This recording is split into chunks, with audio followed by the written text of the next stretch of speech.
Welcome back, everyone. Episode 2, the Hendriks Experience Podcast. Today we've got, I'm very excited, Lozano, Andre Lozano, Lozano Law Corp, real estate lawyer, family lawyer, and we're going to have a little chat today about real estate law.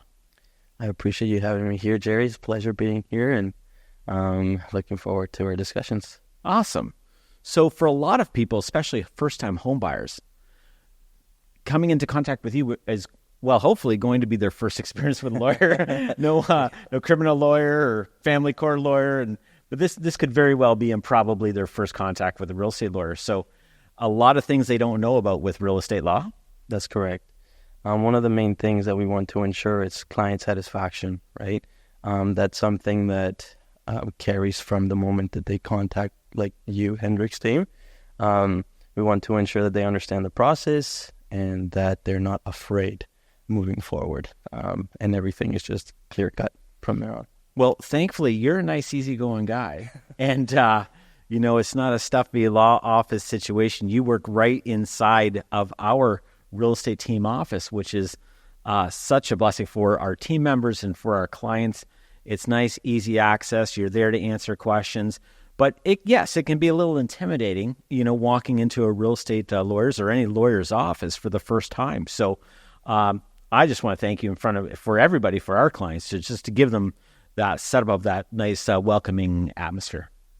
Yeah, it's part of that client satisfaction part, right? Like it's kind of having a one-stop shop kind of concept. And at that point, if you have a client who's going through a family matter and also dealing with the sale of a home, it's providing that additional service throughout the sale or purchase of a home, and bringing, again, some clarification throughout the process and ensuring that they understand everything throughout every step of a home purchase or sale.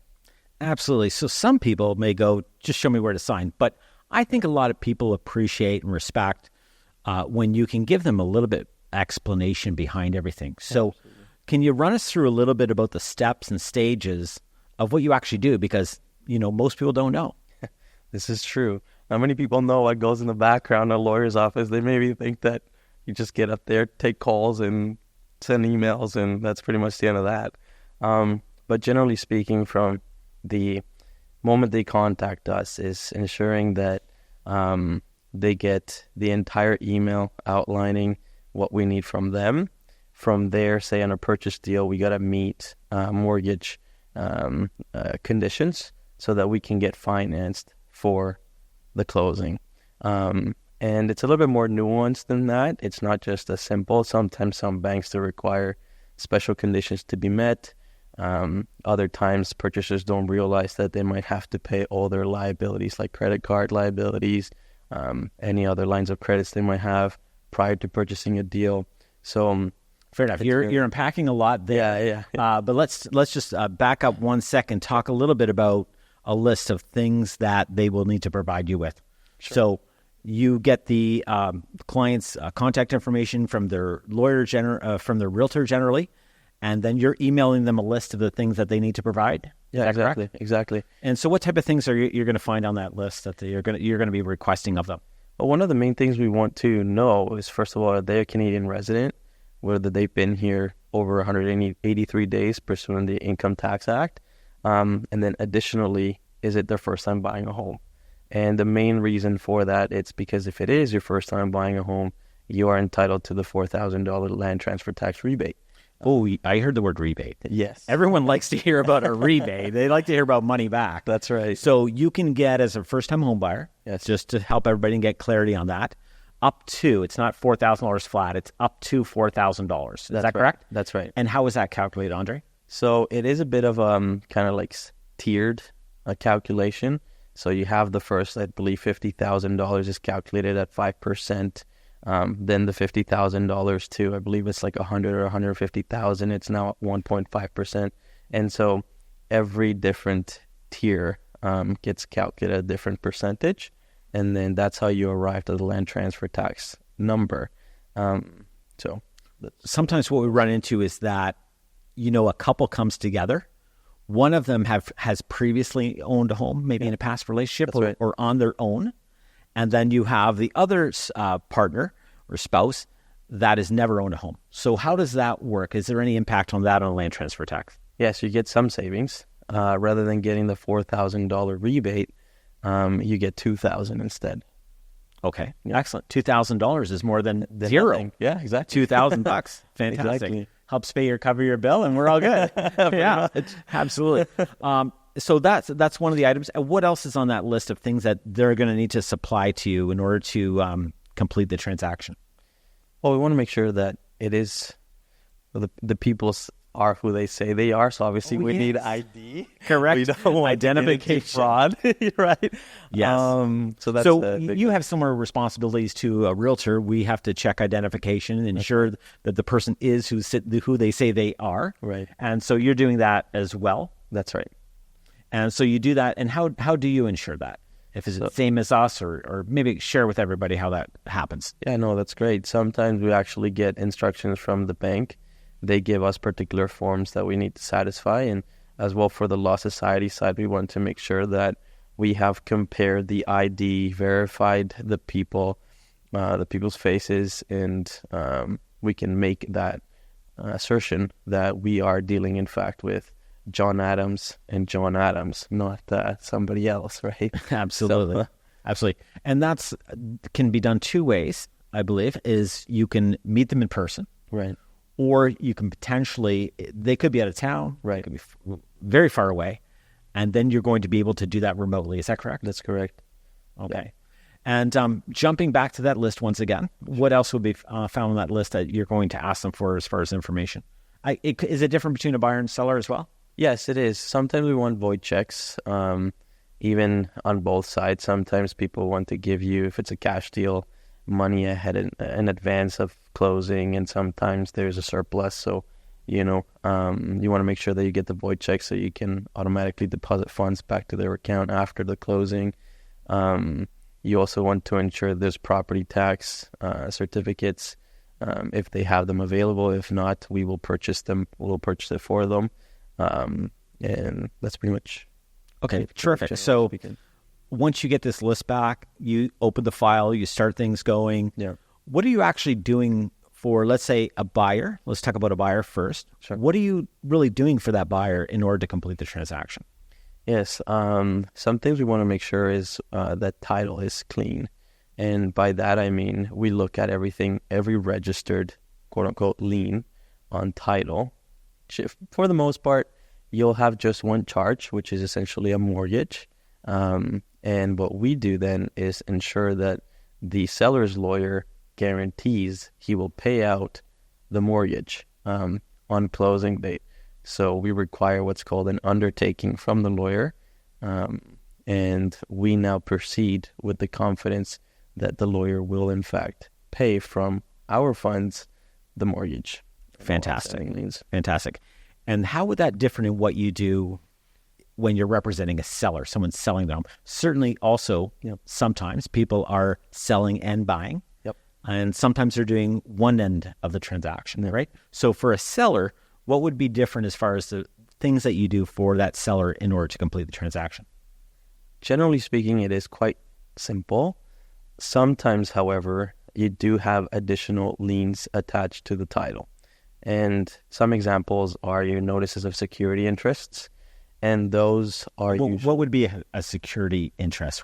Explain what that would mean. For sure. Those things are generally like your AC, your furnace. You have companies like Home Trust or other service providers, and they will make sure that they register this short form NOC on title to ensure when the property does sell, they will end up getting paid.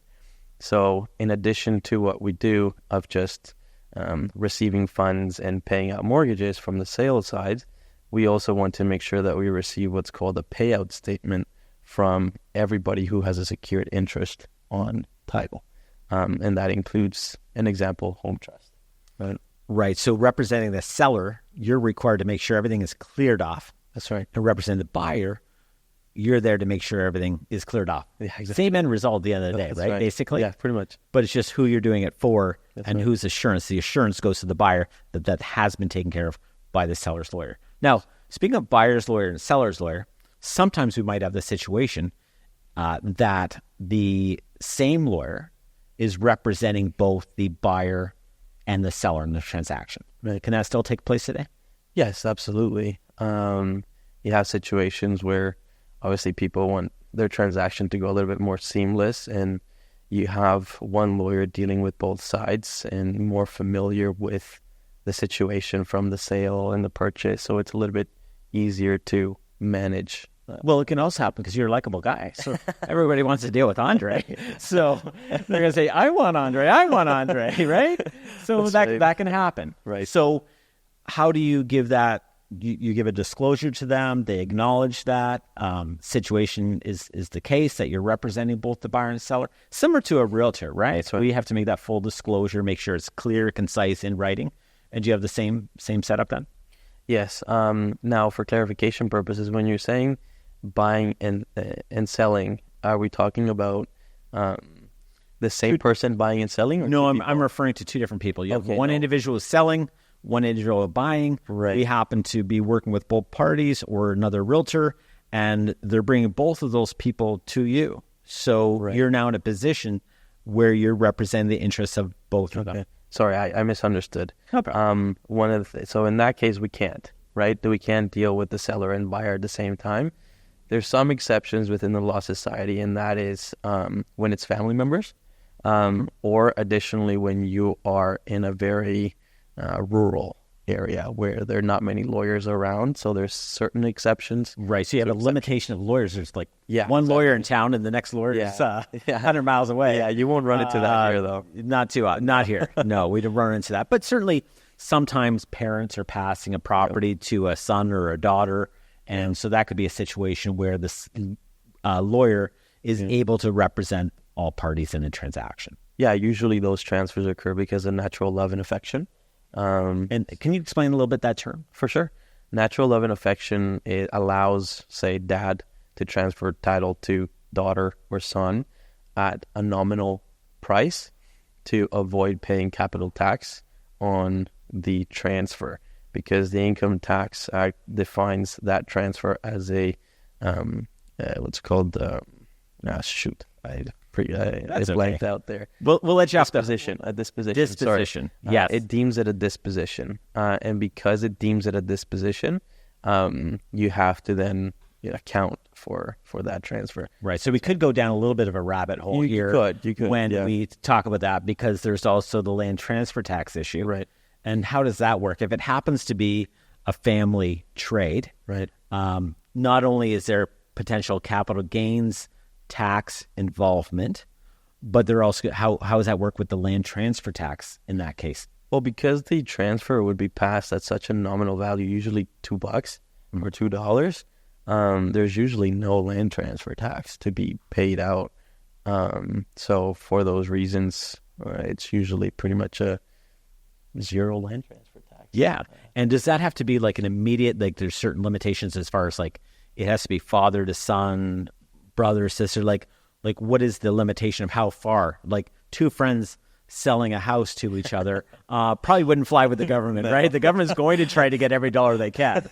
But so where does that expand to? I know we're going, like I say, we're going down a rabbit hole and we're talking about something right off track, but just to wrap that part up. No, that's great. So unfortunately, there are people who do take files like that and do still execute the transfer, knowing full well that it's not proper to do, and that, in other words, could be a fraudulent conveyance. And if that's the case, you also have title insurance.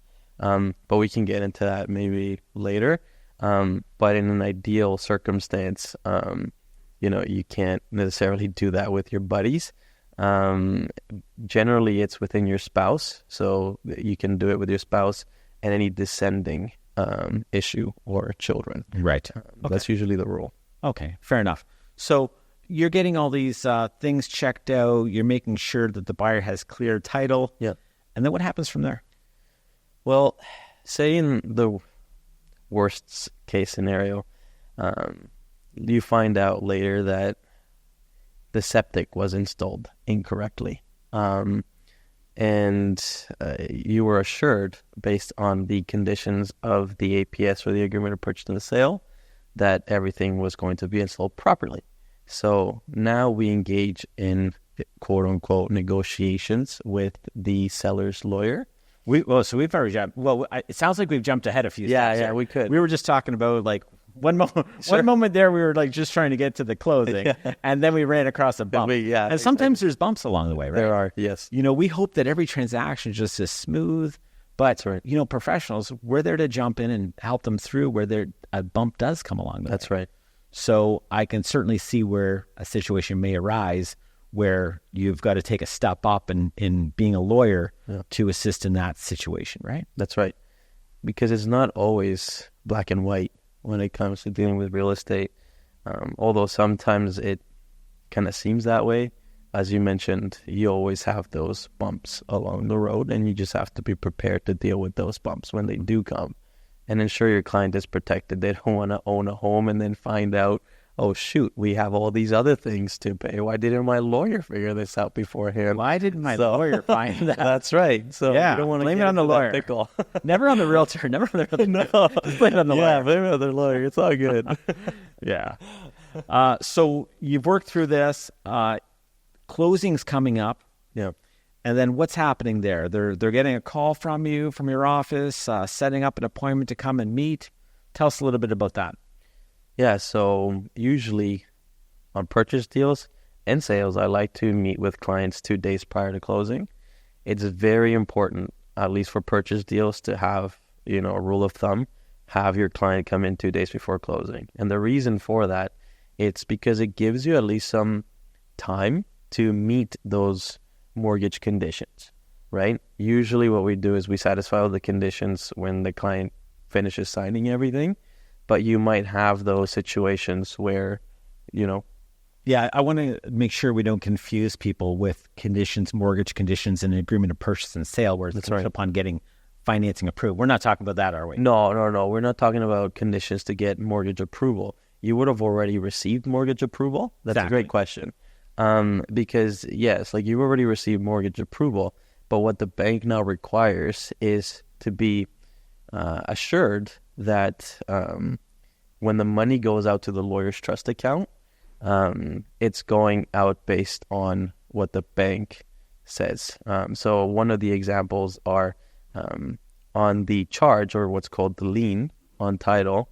You want to make sure you put the right interest rate that the bank sets for the deal. You want to make sure you set out the term, the termination date or the amortization periods and all that stuff. And that way, the bank has protection, has the assurance that should that person foreclose or not be able to pay the property, the bank would be able now to have a legal right to enforce the mortgage on the property. If you don't have that charge or lien registered on title, the bank doesn't have that right. So that's why it's very important for us on the legal side to satisfy the mortgage conditions so that the bank says, all right, we're safe. Now you can have the client's money. Right. Just like a buyer wants nice, clean title to the property you ensure them of that. That's great. Yeah. You also have a legal responsibility and you are actually representing the interests of the lender to ensure that what they are agreeing to with the buyer is what's on that paperwork. That's correct. Yeah, that's a great way to put it. Yeah. All right, fantastic then. And so you meet at the office. Yep. You go through and review all of the documents with them. Yep. And then that's all set. And then day of closing comes. Right? And so you're basically, if you're a buyer, you're basically what's going to happen actually on closing day? So on closing day, if you're on the purchaser side, you're waiting for funds. So usually we get funds around 9:30 in the morning or 9 a.m. After doing that, we go to the bank and we pay out the seller's lawyer. And then from there, we receive a lockbox code. Once we get the lockbox code, we give it to the client, advise them that it's now time to take possession of the property, and they do so. And that's the best moment. Getting the call from the lawyer saying, the deal has closed. And here's your key, here's the access. In the old days, you used to go back to the lawyer's office and pick up the key. Today, yes, most of the time it's here's the code for the lockbox, go in. Not maybe quite as exciting, but getting that phone call is completely so exciting, Yeah. especially for a first-time home buyer, right?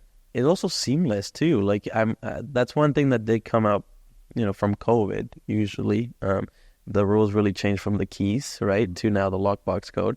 And sometimes the logistics would have been difficult to navigate with lawyers. Sometimes they wouldn't get the keys from their client, and they didn't have enough time to courier it out to us. So, and then you have to explain to your client why you don't have keys, and it could get complicated at that point. So just having a lockbox code makes things a lot easier. And like you said, first-time home buyers, Right. very happy. And we just want to smooth it right out through the finish line. That's right. Speak of smooth, Yeah. there are sometimes we talked about bumps earlier, but we're going to leave that for another day. Sure. And we'll have you back for other episodes. Appreciate We'll talk about the certain challenges that sometimes can come up where you get you got to get your realtor in the corner for you, and as well as your lawyer. So For sure. we'll talk more then. Awesome. Thanks so much for coming out I today. appreciate it. Thank you, Jim. Cheers. Thank you.